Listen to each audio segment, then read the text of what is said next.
over the past week, we've seen introductions of rules and policy from the NLRB, which would probably make this the most pro-union presidency in a century. Without exaggeration. I mean, I don't want to get into the details again, but like the changes that have been made and proposed, we'll see if they get challenged in court or destroyed or taken down or whatever. But so far, it looks like for some reason we have seen this ridiculous upsurge, both in on-the-ground union activity and in the aiding and abetting of the Biden administration. And, well, the NLRB isn't directly from Biden, of course. They, certainly work in tandem on this. I have no doubt of that. There has been some significant stuff brewing. Something nefarious for the bourgeoisie is afoot.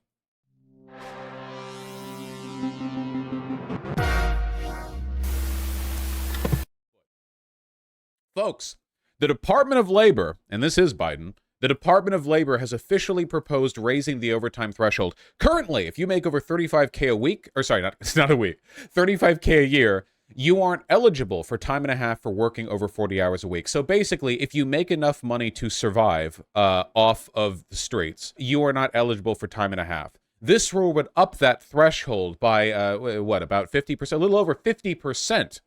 To everyone making under 55,000, significantly increasing the number of people who are automatically eligible for time and a half for working over 40 hours a week. Now, does this single-handedly solve the wealth gap? No, but man, that is big, and that's going to help a lot of people. Huge change.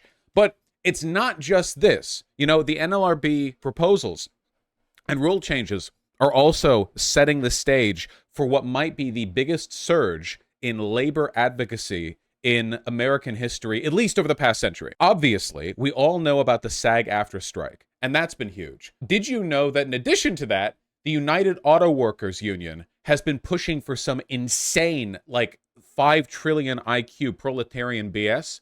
A 32-hour work week, a 4-day work week is on the list of demands from the United Auto Workers. That's over 100,000 people.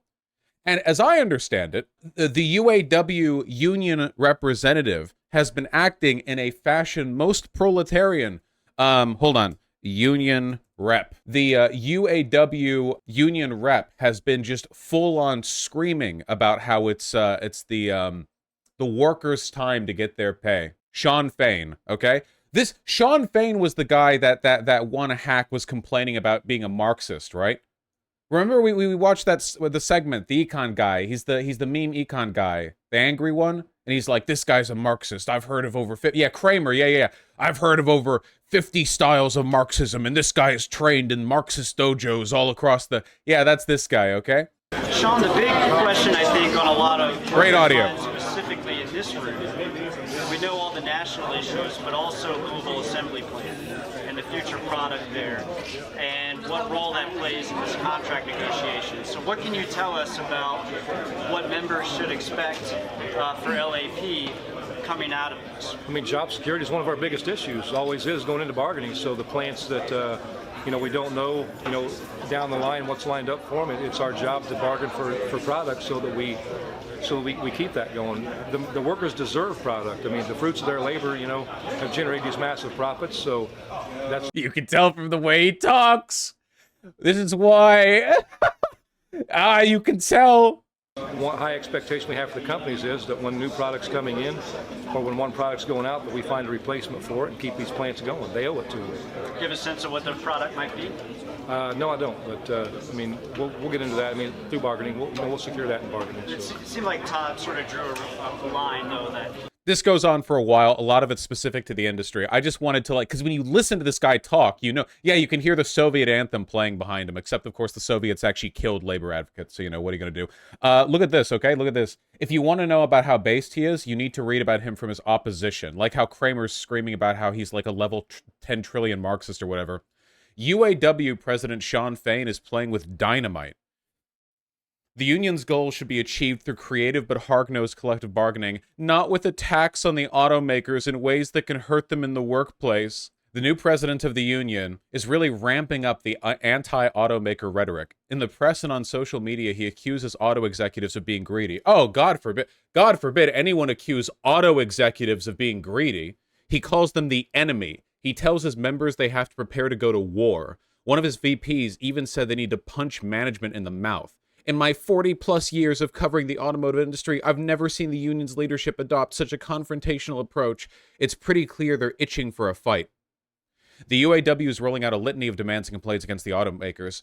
They all boil down to one simple message. The greedy execs want to screw their workers so they can make more profits. God forbid somebody accuse the automotive industry executives of wanting to screw their workers so they can make more profits. That's one of Fain's favorite attacks. The Detroit Three have been raking in record profits, while his poor members have seen their income shrink. Except that's not true. Let's take these record profits, for example. Yes, it's true the automakers have greatly improved their bottom line since coming out of bankruptcy, but that's not saying much. Last year, Ford actually lost $2.1 billion. GM's net profit was a paltry 6%, while Stellantis only made 9%. Let's take a look really quickly at their profits, okay? Ford profits quarter. You might notice that he's not saying what their profits are. Here's a press release from the Ford Media Center. Everything going up. Quarterly revenue rises 20% year over year to $41.5 billion. $1.8 billion in net income compares to years ago net loss of $3.1 billion. Adjusted EBIT of da-da-da. Ford Pro EBIT nearly triples. Double EBIT doubles to $2.6 billion. Da-da-da-da-da. They're making record profits. This is like, it's so funny how the people who complain about the kind of ball-busting union advocate, like Sean Fain, you know, the kinds of people who complain, they just make their arguments for them, you know? Like, how can you say the automotive industry is greedy? They're only making billions, and their executives are only, hold on, Ford CEO pay. Just right off. Ford Motor Co. CEO Jim Farley received nearly $21 million in total compensation. Oh, wait, hold on. Down 8% from what he pocketed the year prior. Okay. Okay, sorry. I know. It's hard. Anyway, in case you're wondering whether or not it's just Sean Fain or if he has the entirety of the UAW behind him, the vote to strike for the 140,000 workers was 97%. So basically the entirety of the UAW is on board. We haven't had this much of a surge of labor advocacy since the turn of the century, and it's not even close. It's not even close to being close, you know? This is as close as we have ever been to the days of union bosses, anarchists, and socialists screaming in the streets. And you know, this is phenomenal because economic anxiety is a catalyst for extremism. And you can go in two directions, really, you know. Liberalism decays unless constantly reinvigorated through consolidation, both social and economic. And when it decays, you know, like a nuclear particle, you know, it can form something else. It can be a fascism, it can be socialism, or it can be third positionism, which is just fascism with a funnier name. But this is a socialist sentiment. I mean, Sean Fain is just explicitly talking in Marxist terms when describing the relationship between the worker and the owner. There's none of this shaking hands over the aisle, working with the executives of the Detroit Three to bring about better outcomes for the workers. He's pretty clear on who he thinks the enemy is. And he's right. You know, he's right. And that brings us to why I have a problem with the UAW's scathing attacks on the Detroit Three. This rhetoric is bad for business and the industry. This is always the Omega Cope bootlicking piece of shit default answer to worker advocacy. Treating our workers better, giving them a living wage, giving them a fair chunk of the pie, a slice of the pie, whatever, chunk of the pile, is going to hurt our industry. It's going to be too hard. We're only America, you know, the wealthiest country on the planet, and these auto companies are only worth billions and billions of dollars and posting record profits. Now, I want to be clear. I want the automotive industry to die, all right? And when it dies, I want the vultures picking off its carcass to be the workers who did the work, not the executives. I think the time for these businesses is short. And as long as they continue to exist, I want them to be a wealth extraction engine for the people who actually do the work. For as long as this is a thing, they are the ones who should be benefiting. I don't have a problem with the union wanting to get more money for its people. I'm all for UAW workers getting good raises this fall. I'm all for reducing the time it takes for new temporary hires to transition to full-time status and get top wages. I'm even in favor of more profit sharing, and I think they should be protected from inflation. Oh, did you guys know that after the 2008 financial crisis, when the automotive industries collapsed, prior to that point, UAW members had a guarantee in their contracts that their salaries would increase with inflation automatically without renegotiation.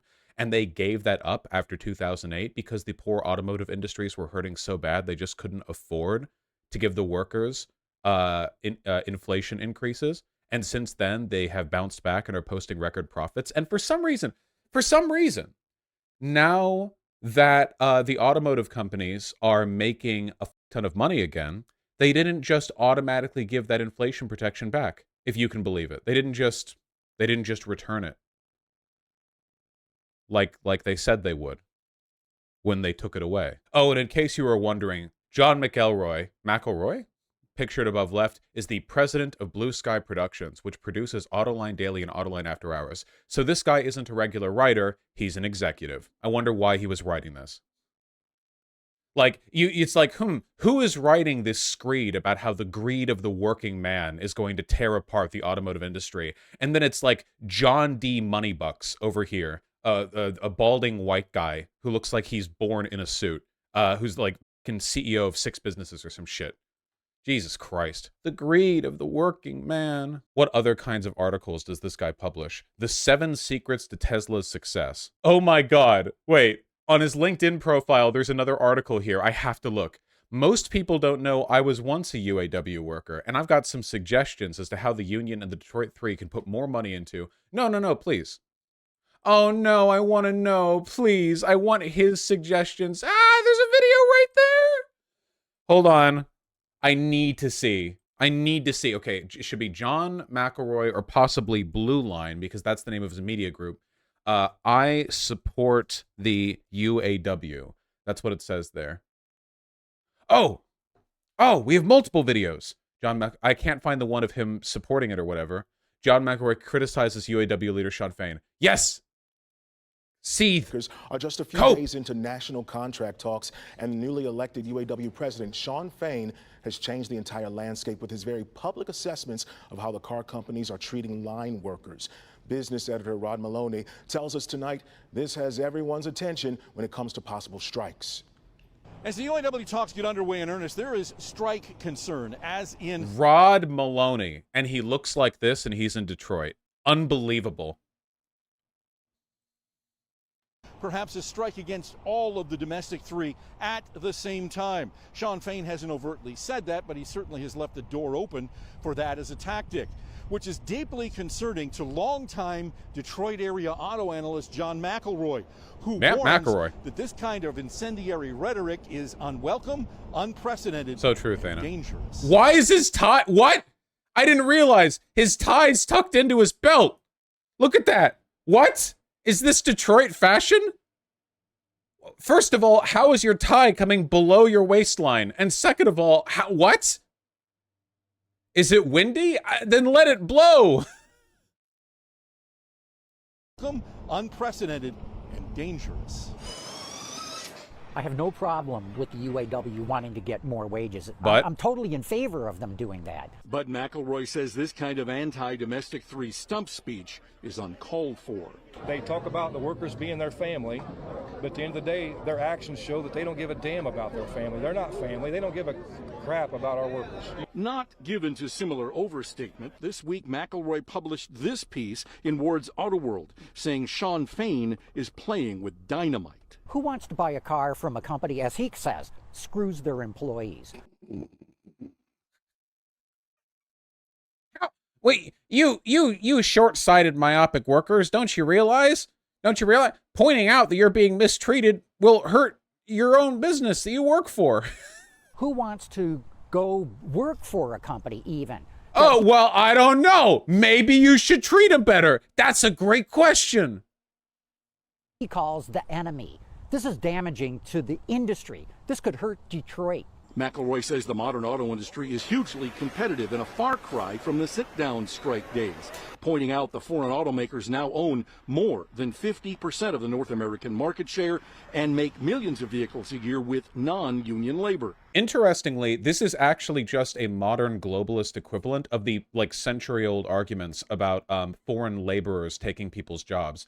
The essential argument is like, hey, if you, 150 years ago, it's like, hey, if you unionize here in America, okay, but that means you'll be more expensive to hire, and that means, Eduardo from fucking Mexico or whatever, because we just finished the fucking Spanish-American War or something, is going to come up from Mexico, and they're going to take your job, and you're going to be real racist about it. And now it's like, oh, well, we can't unionize our workers because that means we'll be outperformed by, non-unionized foreign labor. It's always, dude, the logic of the capitalist and of labor suppression never changes. It is always, hey, listen, we can't treat you better because of brown man. Blame brown man, not us. Not us. Blame brown man. Brown man bad, not us.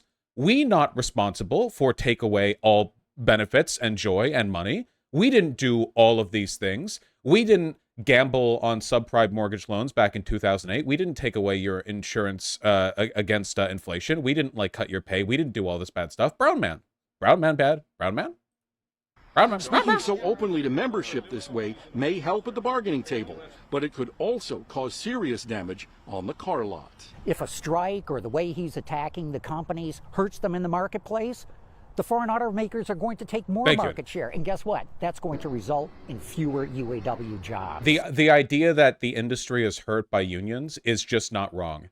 The idea that automotive executives or executives in general are perfect stewards of their businesses is just wrong. They are idiots, they are children, and they strip mine companies to enrich themselves.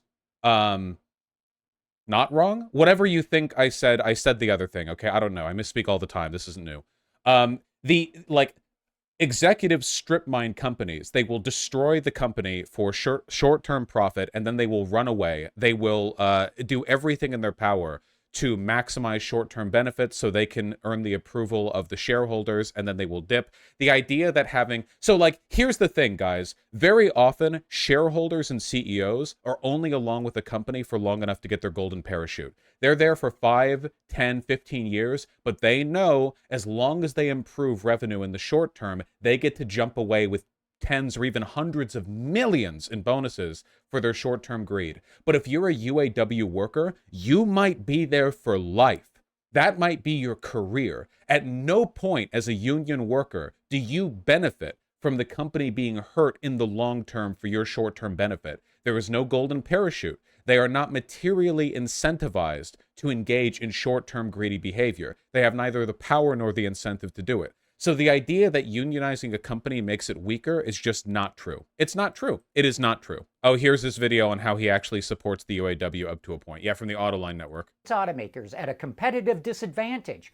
to all the non-automotive. I hate you. And today I hate you. I want to hate weigh you. I in hate you. I hate you. I hate you. I hate you. I on the hate you. UAW contract negotiations. What's the counter to companies going offshore for cheaper labor? Don't let them. Seriously, just the law. If you want, well, why not have every business ever just run over to fucking South Sudan to get all of their labor done by slaves? The law. Also, there are benefits to doing industrial manufacturing here in the United States.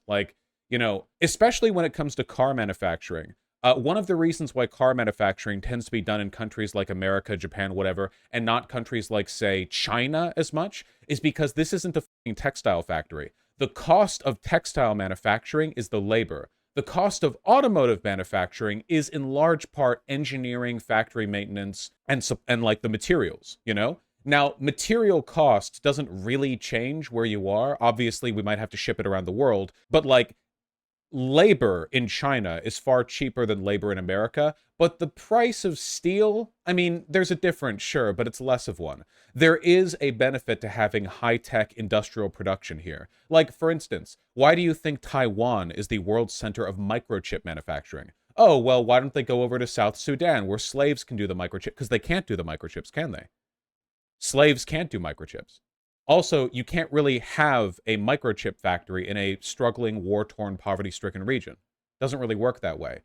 that kind of manufacturing is most effective when it's like textile work. It requires a lot of hands-on stuff that can't be automated that well, and the materials are cheap. So when there's breakage, it's expected and not a huge issue. You don't want that with cars, and you don't want that with microchips. So no, there is a benefit to keeping automotive production here in the United States, again, for as long as automotive production is a thing. I would much rather UAW workers be working on like green energy cell production, you know? Have them be making like wind turbine blades, have them be making solar energy panels, whatever. There's a million things you can make that aren't cars. Bring the factories back home, baby. Yeah, I'm fine with American manufacturing. Hell yeah. We should have our own microchips. We should have our own factories. We just have to know what to produce, and we have to treat the workers well. I've got some suggestions on how the union and GM, Ford, and Stellantis can put more money into workers' paychecks without driving up overall labor costs. I think it's going to take some creative thinking to boost pay without making the car companies less competitive. No, it won't. You just raise the pay. That's all. No, it won't. Pretty easy, actually. Just raise the pay. I hope both sides are open to some outside suggestions. But let me start out by saying, I think that UAW hourly work... See, like, look at this right here. You can understand the difference... Suggestions. Between work like this and, like, a textile plant, right? Textile factory, Bangladesh. There's a reason why these plants tend to exist in, like, highly... Because in order to have a car manufacturing plant, you can't just have, like, a big building people go into, and then they load the clothing up onto a truck and leave. In order to assemble a car, you need, like, really high-tech steel production, casting factories. You need rail lines to move everything. The lines of production it takes to have, like, a system for building cars, you generally want to do that in, like, a pretty developed country. You know, it's not this. Well, let me start out by saying, I think that UAW hourly workers should get decent raises. I don't think anyone would argue that working class people have seen... They reckon the future of textiles will largely be 3D printer and a cutter. I don't think so. People have been predicting the full automation of textiles for literally over a century, and it just hasn't happened. We have looms and we have, like, sewing machines. The problem is that there are so many subtle differences in the weave of fabric that you almost always need a human to make on-the-spot adjustments and corrections in order to address for the tiny alterations that a machine just couldn't keep up with. A 3D printer wouldn't be able to do this job any better. Like, why do you think your t-shirts are made by children in Bangladesh as opposed to a factory somewhere in China, you know? The reason for that is because you need hands on that. Like, there are ways to do it with machines, especially for some sort of, some types of clothing, but it's a very difficult field to automate. Their incomes flatline over the last couple of decades. And I think most of you would agree that the people at the top have seen their incomes increase dramatically. I would agree. I don't buy the argument that we're involved in class warfare, but I do think it's time that we raise the floor for the people who are on the bottom rungs of the ladder. The goal of people like this is essentially like the economic equivalent of Richard Spencer, where his job is to protect the interests of the radical, like, oppressor, but to do so in this, like, covered language that's meant to front the idea of civil discourse. Like, hey, I'm just positing the idea of a white ethno-state and the idea of, like, self-determination. I don't agree with any of this, like, racism talk, you know? I'm just positing the idea. Meanwhile, he's like, okay, well, sure, you know, the executives are making record profits and people are struggling and barely afford to eat and pay rent or whatever. But I don't think it's class warfare, even though all the people on the top have been consistently for decades making rules that hurt people on the bottom, you know? I do think it's class warfare when a UAW representative says that automotive executives are the enemy. I don't think it's class warfare after a century of exploitation. Well, no, I love automotive history, so I've got a historical perspective in this. In 1913, the term here is class collaborationism. Ford Motor Company started paying its employees $5 a day. It was an unprecedented amount of money at the time, and it made headlines all around the world. When I was in grade school, our history books bragged about how America paid its workers better than anyone else. Well, guess what? If you adjust that $5 a day into today's money, it works out to about $19 an hour. Isn't class collaborationism fascism, Vosh, or at least a major tenet of it? Yeah, it is.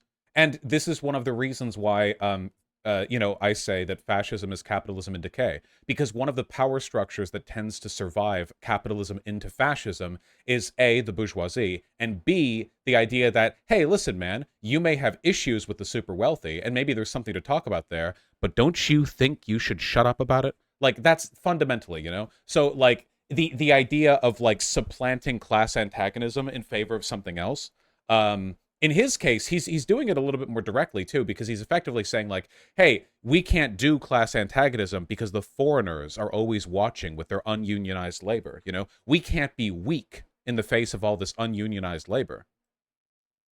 In other words, automakers are now paying their temporary and entry-level employees less money than they did over a century ago.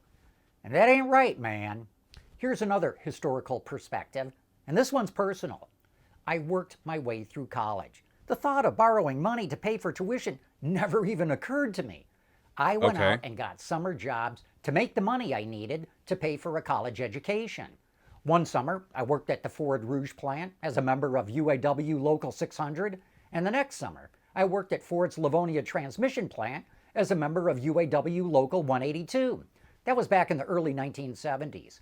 Inflation adjusted to today, I was making $62 an hour, not including any benefits. Seeth, everyone, are you seething right now? Think of how easy the boomers had it. Literally, like, summer internship, make it like, yeah, you want to buy a house? That'll be $20,000. Yeah, they all could do this, and we could still do it today.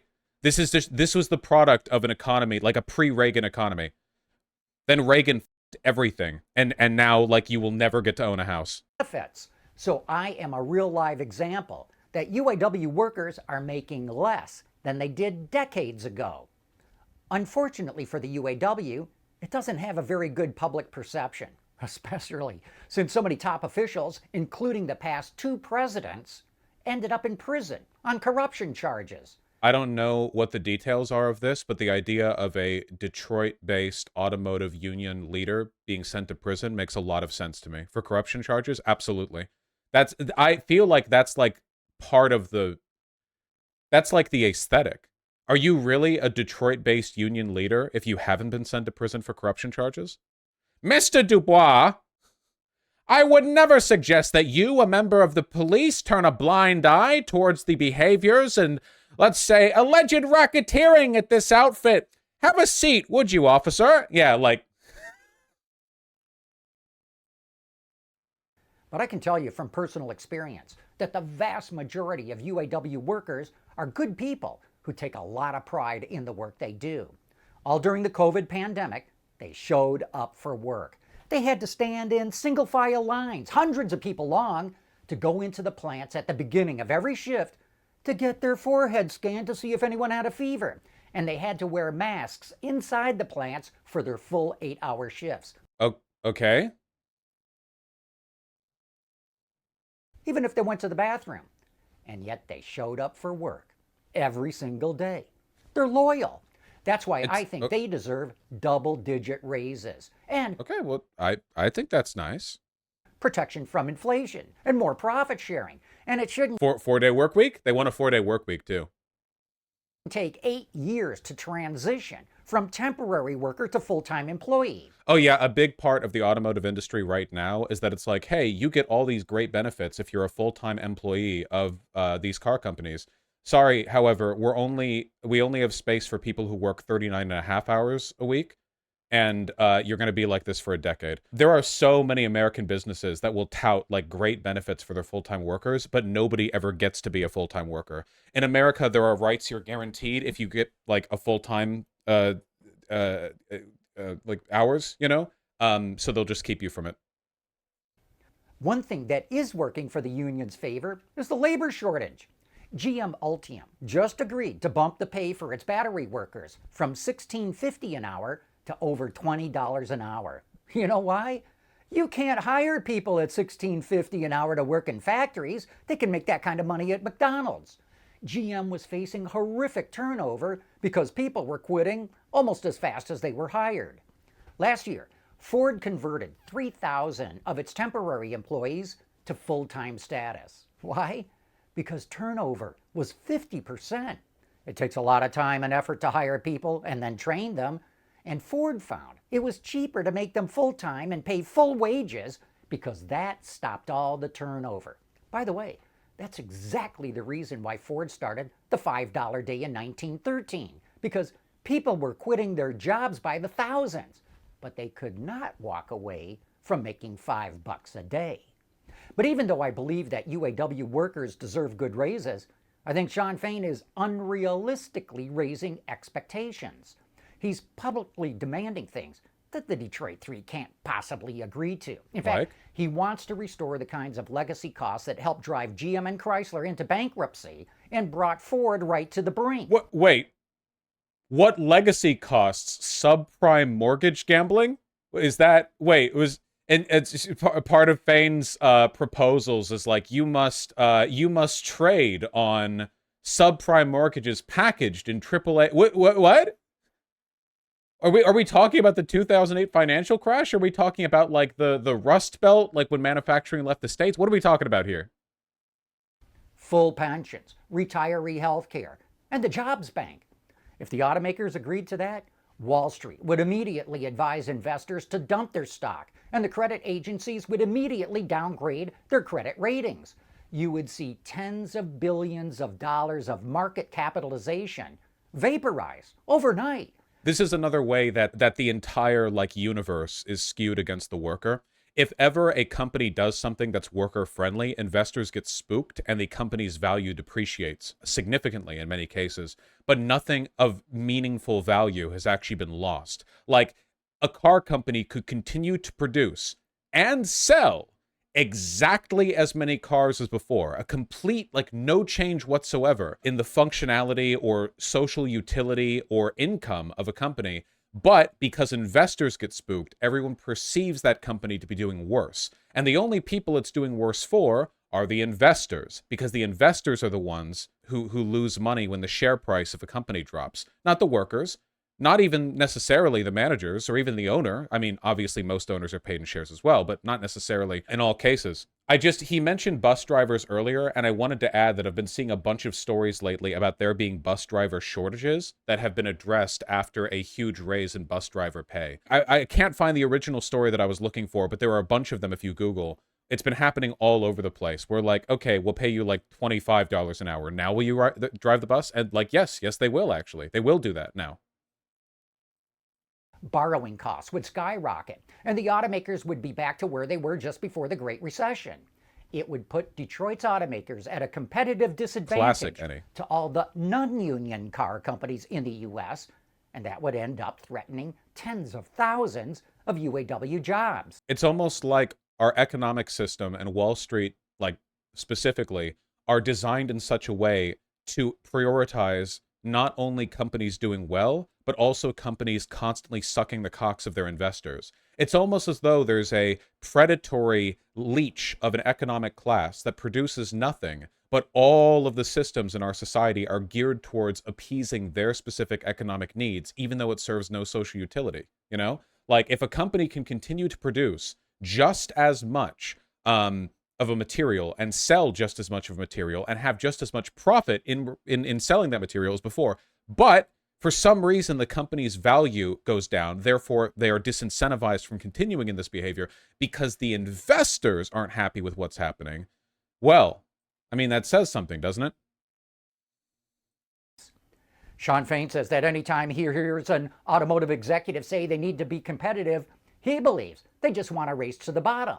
Well, let me tell you what, not being competitive means you're in a race to go out of business.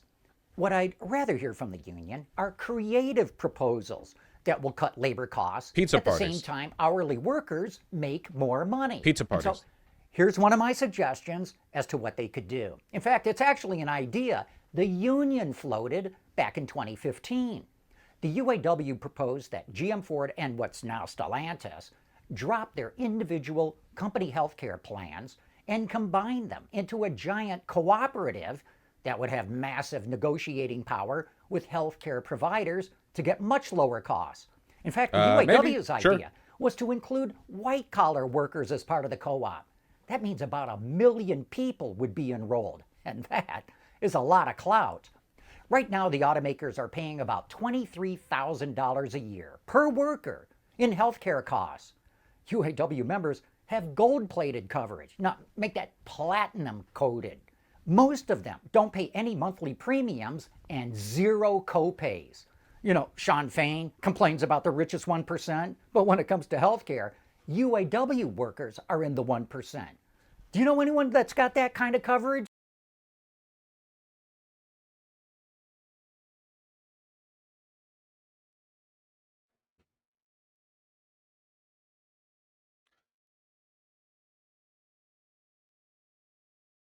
Literally everyone in Europe.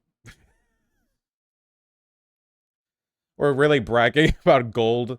Isn't gold 60%? Or is gold 80%? Is platinum 80%? I forget. I'm uninsured. Gold is 60%? Okay, yeah, so like after everything's done and said or whatever, like your $100,000 bill for childbirth will be cut by 60% or whatever. The 1%. I sure don't. And look, I'm not trying to say that the union workers should have less health care coverage. I'm just saying they need to cut the cost. With an industry co-op, This is an insurance company problem, the negotiating thing, mostly.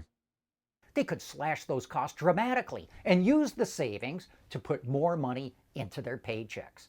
Maybe they could even give the automakers a little bit of the money to make them more competitive. No. Because if you make them more competitive, they're going to make more profits. Notice, by the way, how when he says competitive, what he actually means is better for the shareholders. When I think of making a business competitive, what I think is, can they like compete in the market in terms of items sold or like their proportional representation in what people are buying? But every time he talks about competitiveness, it has nothing to do with numbers of cars sold, and it's everything to do with the shareholder price or the stock price for the shareholders. Like his definition of competitiveness is a competition between shareholders where workers are the ball, to borrow a phrase. And that comes to my second suggestion: how to give the union workers more profit sharing. Right now, each one of them is getting between $10,000 a year and $14,000 a year in profit sharing. This is for the full-time workers only, I believe. A lot of cash for the car companies to give away, about $1.8 billion combined, which is why they're reluctant to increase the formula. That cash is so precious. But what if they could sweeten the formula by paying part of the profit sharing with shares of stock? After all, the automakers are in complete control of how much stock they issue. They can't print. Okay, just keep in mind that based on ZipRecruiter, and I'm sure this isn't fully accurate, but based on ZipRecruiter, the average wage of a UAW worker is $19 an hour, or like what, $38,000 annually. So don't fall for this bullshit. That does seem rather low, though. I wouldn't be surprised if it was higher. Okay, wait. I don't know if you can ever trust any of this shit. This salary.com says UAW hourly pay rate is on average $97 an hour, which is absolutely the not true. Jesus Christ. It's like how when you Google, like, Vosh net worth or whatever, you see it's like $5 million or what. I think people just make shit up. Maybe ZipRecruiter is more reliable. I don't think it's as low as 19 an hour, but I don't think it's 100 an hour either. From the Detroit News, the UAW is seeking a 46% wage increase over 4 years as part of its negotiations. The UAW's top wage is $32.32 per hour after 3% wage increases since 2019. Oh, okay, then what's this bullshit about $100 an hour? Jesus. That might be not including the profit sharing. But that sounds more realistic than 100 or like 19 an hour. He had picked out GM CEO Mary Barra specifically, who last year received nearly $29 million in total compensation that includes benefits, which is up roughly 34% from what she received in 2019. Although her base salary remains the same at $2.1 million. What are we doing? Oh, right. We're doing this to get hyped up about unions. Hey, who in chat is pro UAW? Raise your hand. Hell yes. This is a Gallup article saying that union approval steady near recent high point. The 67% of Americans who approve of labor unions today is down slightly from 71% a year ago, but marks the 5th straight year this reading has exceeded its long-term average of 62%. There was a bit of a dip in between 2022 and 2023, but union popularity has been rising steadily on average from 2009 and onward. Interestingly, the union approval dropped 10% after the bourgeoisie fucked our economy with subprime mortgage gambling. I have no idea why people decided unions were to blame for that, or why people would go for the anti-union bent after that, but it's been steadily rising for a while. Americans favor workers in labor disputes. Oh, look, right up here at the top. United Auto Workers or the U.S. auto companies. 75% of polled Americans support UAW, with only 19% supporting the U.S. auto companies. 72% and 67% as well in these same worded questions. Desire for more union power grows, as does belief in unions. Hell yes. 77% of people who are in unions support unions. For the U.S. economy in general, it's 61%. For people who are not in unions, only 47% think they mostly help. It's remarkable how actually being a part of a union shifts your perspective upward. Keep in mind, though, the average, like the U.S. economy in general, is at 61%, which is the highest it's been, well, as far back as this chart goes, to 1999. So the highest it's been for a lot of the lifetimes of the people in chat right now. 43% want unions to have more influence. 30% want same amount. Only 26% want less influence. This is another wedge issue that's good for us when it comes to trying to pull over Republicans, by the way. Much in the same way that the bourgeoisie are motivated by class interest, so too are the proletariat, and even Republican workers have a kind of animate distrust of executives, though it's often channeled in different directions. Very few, well, not very few, but I would say less than half of Republicans, if talked to directly about, like, corporate greed, will be like, no, corporate greed's not a problem. Corporations are great. They would never be greedy. Like, that's not that common, So this is a wedge issue that we can, that we can win them on. And there's been a sharp rise in the percentage of people who believe that unions will become stronger. Look at that. In 2018, 51% of people thought unions will become weaker, and 19% thought they would become stronger. But those two lines have been inversely shifting now towards basically the same point. It's a coin flip. Approval of labor unions by party ID. 88% of Democrats approve of unions.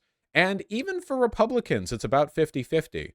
That's pretty good, especially considering that Biden is now, as I understand it, the most pro-union president in a century. I'm sorry, it's true. With what he's presided over in such a short time, that's a pretty strong wedge to pull people on. That's kind of good. That's kind of good. From MarketWatch.com with this, just this super nice thing right there at the bottom. I love that. Unions are key to reversing stagnant wages and economic inequality, Treasury Department says in its first-of-kind report. So, guys, here we go yet again with the Biden administration. Thank you. The Treasury Secretary, Janet Yellen, said during a news conference pretty flatly, like, yeah, unions will fix this. So we have now the Department of Labor, the Treasury Department, the NLRB, all working together on a pro-union message. This is pretty big.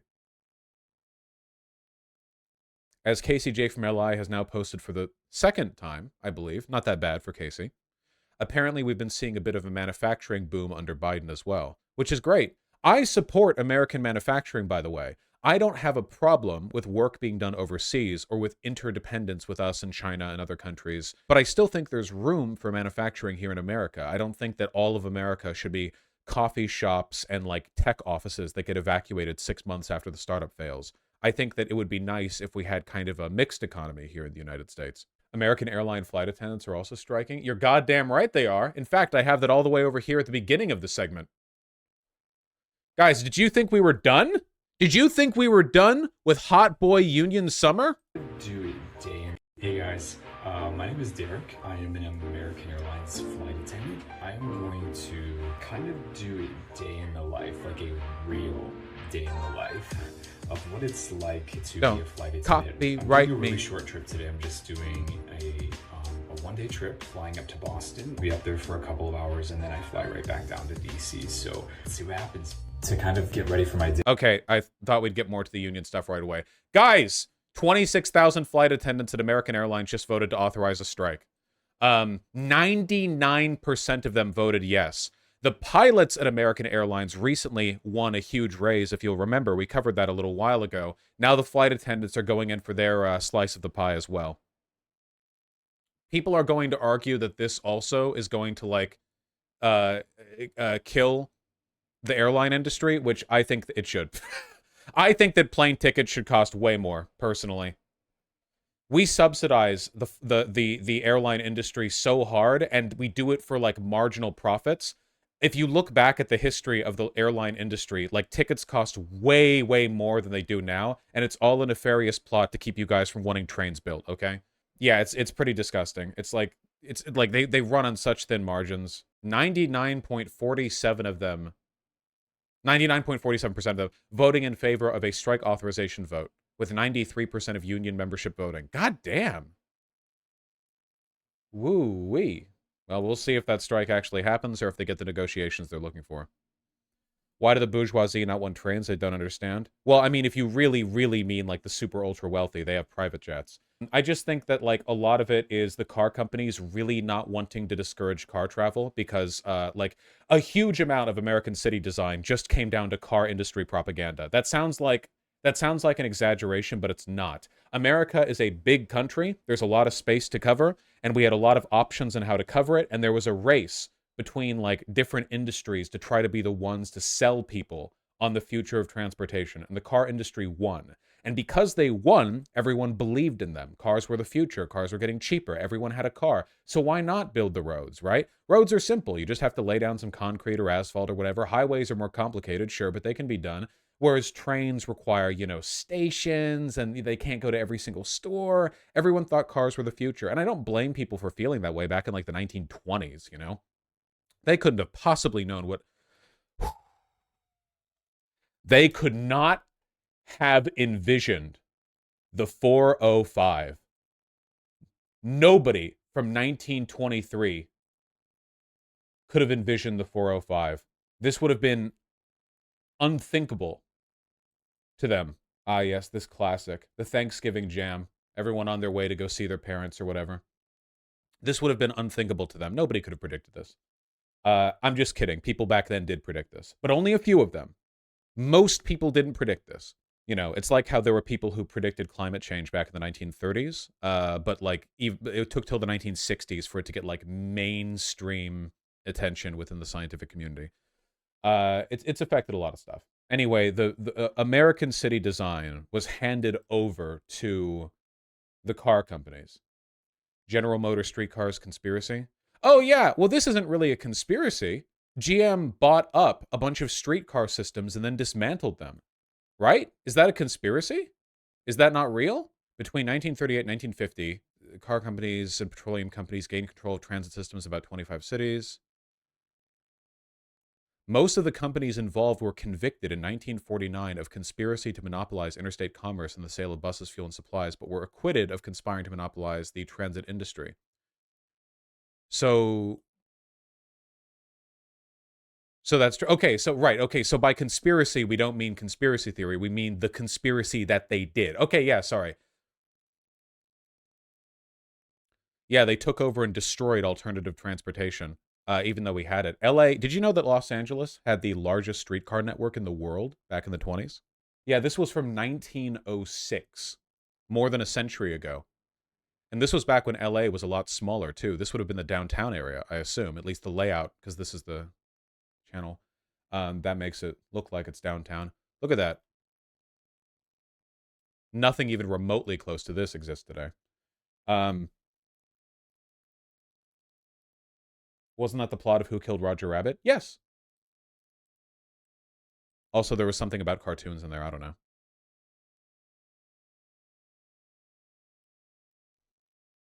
Anyway, something bourgeoisie. All right. That's our pro-union segment.